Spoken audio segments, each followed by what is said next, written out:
Yo, aujourd'hui c'est vraiment une très belle journée. J'ai pris mon temps ce matin, j'ai pris mon temps pour me réveiller, pour me lever, etc. Après tout, c'est ma journée de repos au niveau du sport. Donc ma routine matinale, elle est un peu, on va dire, je dirais pas ralentie, elle est un peu allongée. Je prends vraiment mon temps, en fait, j'ai vraiment pris mon temps ce matin pour commencer à bosser.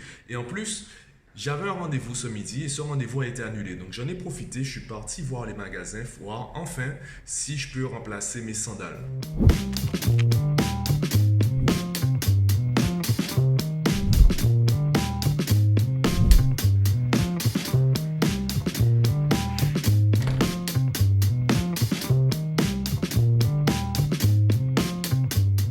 Bon, c'était un passage éclair, hein. C'était vraiment très bref.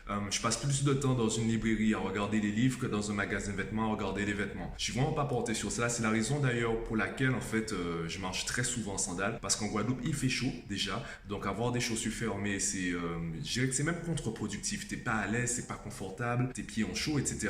C'est vraiment pas en fait. Je trouve pas ça productif déjà. Je trouve pas ça rentable. Et en plus, je rappelle le podcast et peut-être même la vidéo. Je sais plus s'il a fait une vidéo. En tout cas, le podcast de mon pote Marvin, @macojaune, follow. Il disait dans ce podcast que les chaussures en fait qu'on a dans notre société ne sont pas adaptées à nos pieds. Donc ce sont nos pieds qui doivent s'adapter aux chaussures. Ce n'est pas normal. Et je le dis en fait pour tout ce qui est une invention humaine, eh bien, c'est l'invention qui doit s'adapter au créateur, c'est l'invention qui doit s'adapter à l'humain. Ce n'est pas le contraire. Par exemple, c'est l'école qui doit s'adapter à la société. Ce n'est pas la société qui doit s'adapter à l'école, puisque c'est la société qui a créé l'école. Pareil pour les chaussures, pareil en fait pour tout ce qui est autour de nous. Et le problème, c'est que souvent en fait, on va se décourager, on va se dire bon, j'ai pas trouvé ce qui est parfait, je dirais, ce qui est vraiment bon pour moi, donc je vais me contenter de ce qu'il y a.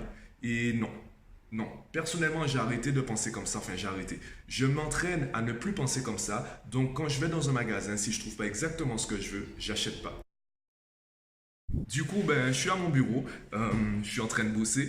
J'ai réglé mon problème avec Facebook. Du coup, là, je revois mon marketing, mes stratégies marketing. Concernant, eh bien, MathManiac, j'ai déjà dépassé la moitié de l'objectif. Donc, pour l'instant, mon objectif, c'est 15 élèves. Je veux avoir 3 groupes de 5. Une fois que j'aurai rempli ces groupes, eh bien, suivant la demande, soit je vais créer d'autres groupes sur la semaine, ce que je vais éviter puisque ça va demander en fait de l'investissement personnel et du temps. Soit je vais recruter un formateur. Je vais chercher, en fait, je vais commencer à chercher un formateur qui rejoint un peu ma philosophie.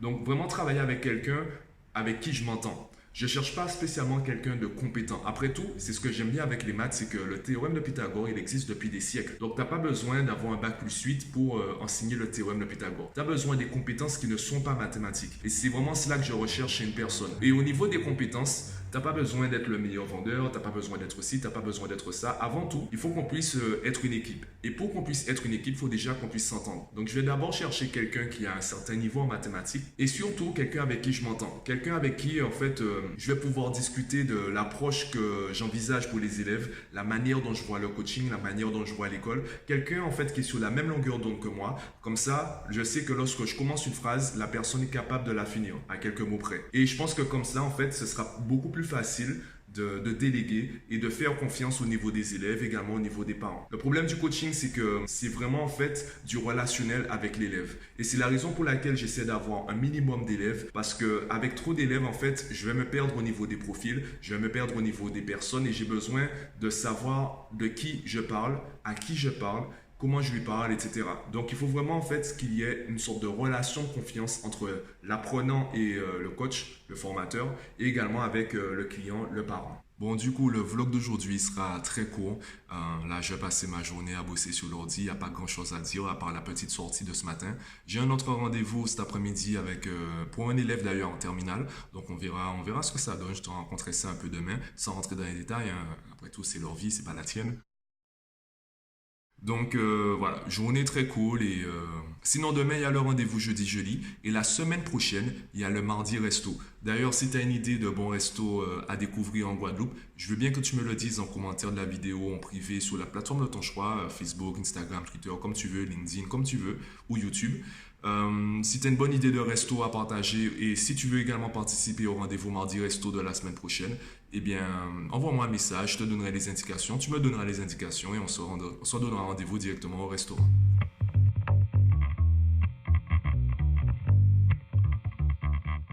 Bon, puisque tu es encore là, autant que je te fasse tout de suite le petit bilan concernant le rendez-vous. Ça s'est super bien passé. Donc, c'est un élève qui n'a pas des lacunes insurmontables. Ce n'est pas un élève qui a des lacunes insurmontables, c'est simplement en première, il a quelques faiblesses au niveau de l'organisation, au niveau de la rigueur. Du coup, ça a entraîné quelques lacunes. Donc, on a discuté ensemble. J'ai fait comprendre aux parents que là, on n'est pas en train de préparer le bac. On n'est même pas en train de préparer la terminale. Mais non, ça, c'est rien. Ce qu'on est en train de préparer, c'est ce qui vient après.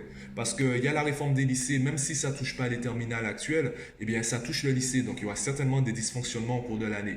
Et en plus, il y a Parcoursup. Parcoursup, ça fait un moment, en fait, que tout le monde se plaint. Donc, le plus important, c'est même pas le bac, c'est ce qui vient après. Le problème que rencontrent les bacheliers, c'est qu'une fois qu'ils ont le diplôme, eh bien, ils ont l'impression que voilà, on peut se la couler douce. Non, non, non, non, non. Non, comme je le dis, la rentrée c'est en juin. Une fois que tu as fini avec le bac, il y a autre chose qui arrive. Une fois que tu as fini avec A, tu sais que B arrive. Une fois que tu as fini avec B, tu sais qu'il y a C qui arrive. Donc il ne s'agit pas non plus de travailler tous les jours comme une fourmi. Il ne s'agit pas non plus en fait de profiter 2 mois de vacances comme une cigale. Non, il faut trouver le juste milieu. Donc j'ai fait comprendre cela aux parents. On verra samedi si l'élève est présent. Je leur ai donné le temps de réflexion. Comme à chaque fois, je ne veux pas en fait que quelqu'un prenne une décision à chaud.